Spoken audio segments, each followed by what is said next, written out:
I can't believe that this one thing that I did accidentally helped get me a new client, a new signed contract, paying client on the first conversation that I had with him. I don't think I've ever done that before. I don't think I've ever, you're always learning things in business, but never did I think that I would reach a stage where after one conversation, I could sell a product that's upwards of $10,000 to a new customer who doesn't even really know me, okay? I really didn't think that I could, not because I'm not confident, but because I realized the nature of my sale. I realized that I have a very long sales cycle that typically requires multiple conversations. And so I accidentally hit it out of the park. Here's how I did it. It's actually very simple. It's very simple. All I did was listen. I sat there. I didn't speak. I said, "What are you trying to do? What are you trying to accomplish?" That's all I said. And he did the rest. So he told me, "I'm from the United States, but I'd like to move to Canada." Crazy, but true.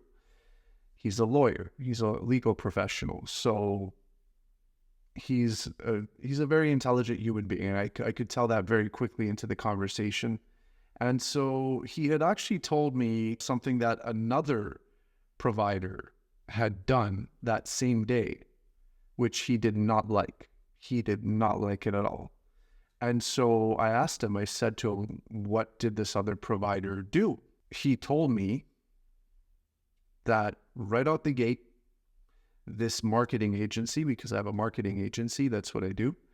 This other marketing agency started right away to bash his website and said, "How could you ever get any traffic from that? And I'm sure you're not getting any traffic," all this kind of stuff. And this is someone who didn't know him at all.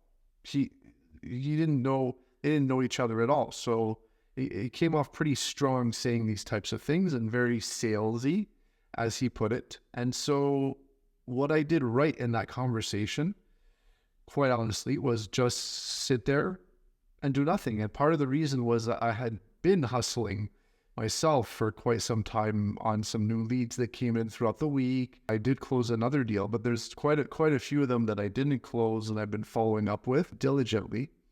And I haven't heard back from, and it can get frustrating and tiring. And so I was kind of already a little bit beaten down and not my highest energy, let's just call it that.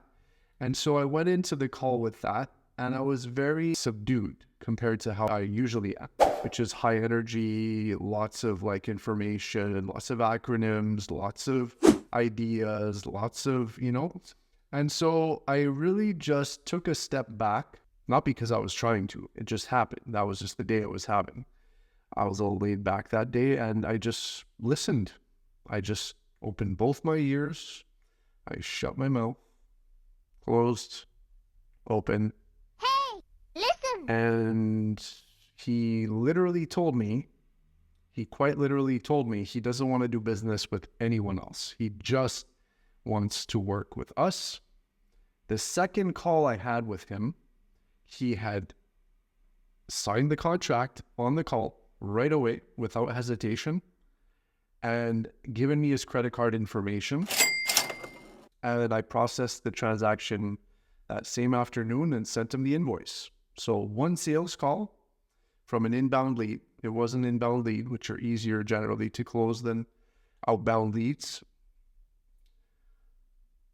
However, it hasn't happened. It hasn't happened in history that I've had one phone call, one interaction with a new lead and close the deal like the next business day, basically, okay? So he called in on Friday. I'm excited. Make a proposal, okay? Same day, send it to him. Think about it over the weekend. Monday, follow-up call. Close deal. And I listened. That's all I did. I listened to his story. He said, I want to move to Canada from the United States. I have a business in the United States. I have 2 websites in the United States. So those are 2 other projects that potentially I'll get to work on. And I will be getting for sure his Canadian website, which is already signed up in that deal. So this is actually almost like a 3-in-1 for me if he decides to actually switch over from his previous provider, which it sounds like he's not particularly happy with. And I sent him a second email about that, showing him exactly what me and my company could do different in terms of his website and stuff like that, because we're a marketing agency. That's what we do. We get websites ranked higher in Google. That G over here, that's for Google. It's not for good guy. It's not for great results. It's not for good at alliteration. It's for Google. Okay, so it's a Google G. We do Google. We get websites positioned better on Google. It's what we do. And there's plenty of other companies that do this. There's plenty of other companies that say that they do this. Okay, let's be clear about that. It creates a lot of clutter. The amount of agencies that are playing this game or pretending to, that really clearly have no idea or intention to ever get their clients there and are just trying to pull in money. This guy did a little bit of homework before he called me. He definitely did some due diligence, and I think that also helped. But a business relationship, especially one that's going to span over multiple months, I mean, you have to be really confident that you like that person enough to continue the project, because if you climb half of a hill, nobody cares. You want to be at the top of that hill.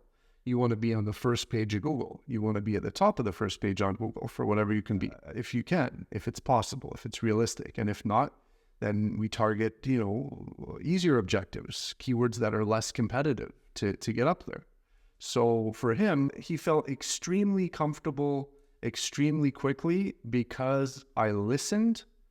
I didn't push. He could tell I wasn't sitting there salivating and quoting him ridiculous numbers because he was from the United States. I mean, the exchange rate is a joke right now for Americans. You can hire for a third of the price some Canadian labor and get extremely high quality and high talent and all that kind of thing. So I didn't give him any other prices that are regular Canadian prices. He was very pleased with the feedback that I did give him the day after I had listened to him and really looked at his websites and had employees also participate and go in and do an analysis and create a nice presentation. So I did deliver. I did my job.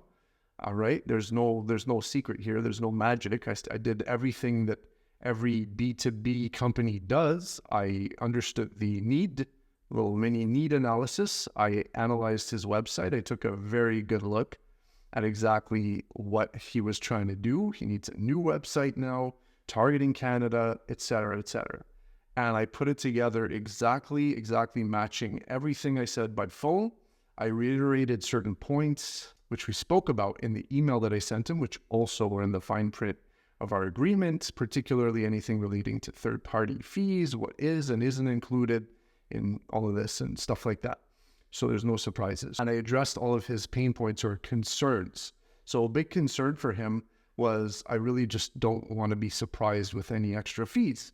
And so I told him, look, that's not our company. You can check every single review we have online. We don't have anything to do with that. We don't have anything to do with, not legitimately billing clients or anything like that. Anything at all with contracts that trap you, hidden fees or anything like that.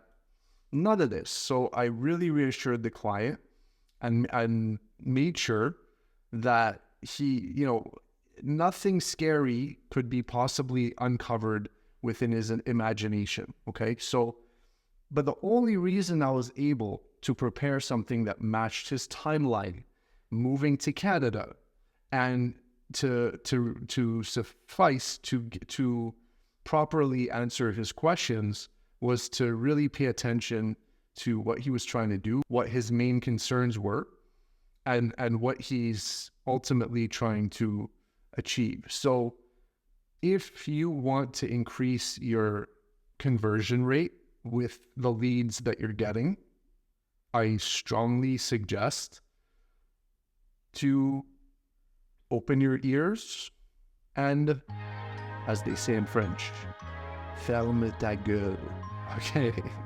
Which in a quite impolite way means shut your. That's all I got for you today.